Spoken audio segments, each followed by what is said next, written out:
আসসালামু আলাইকুম ওয়া রাহমাতুল্লাহি ওয়া বারাকাতুহু।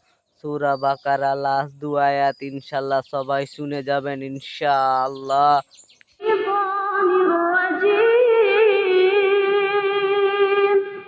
বিসমিল্লাহির রহমানির রহিম।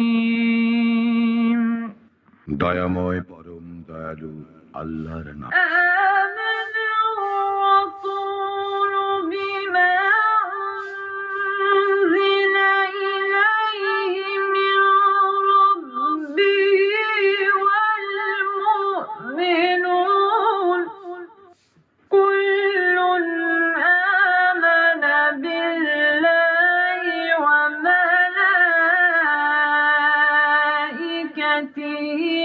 وكتبه ورسله لا نفرق بين أحد من رسله وقالوا سمعنا وأطعنا غفرانك ربنا وإليك المصير।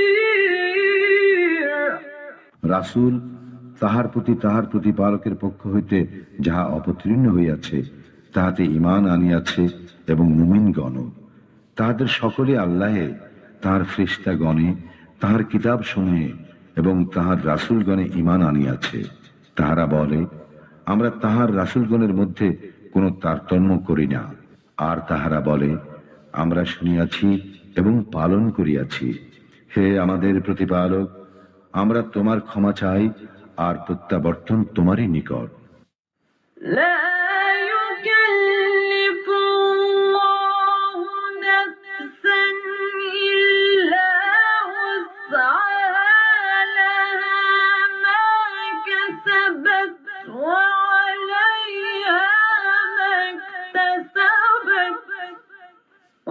ربنا لا تؤاخذنا إن نسينا أو أخطأنا ربنا ولا تحمل علينا إصرا كما حملته على الذين من قبلنا ربنا ولا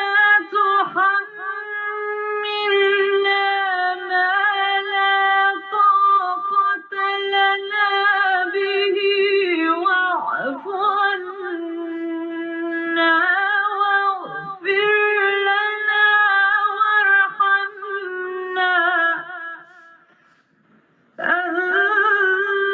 أنت مولانا فانصرنا على القوم الكافرين।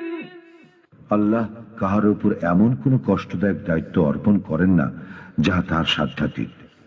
সে ভালো যাহা উপার্জন করে তার প্রতিফল তাহারই, এবং সে মন্দ যাহা উপার্জন করে তাহার প্রতিফল তাহারই। হে আমাদের প্রতিপালক, যদি আমরা বিস্মৃত হই অথবা ভুল করি তবে তুমি আমাদেরকে পাকড়াও করিও না। হে আমাদের প্রতিপালক, আমাদের পূর্ববর্তী গণের উপর যেমন গুরুদায়িত্ব অর্পণ করিয়াছিলে আমাদের উপর তেমন দায়িত্ব অর্পণ করিও না।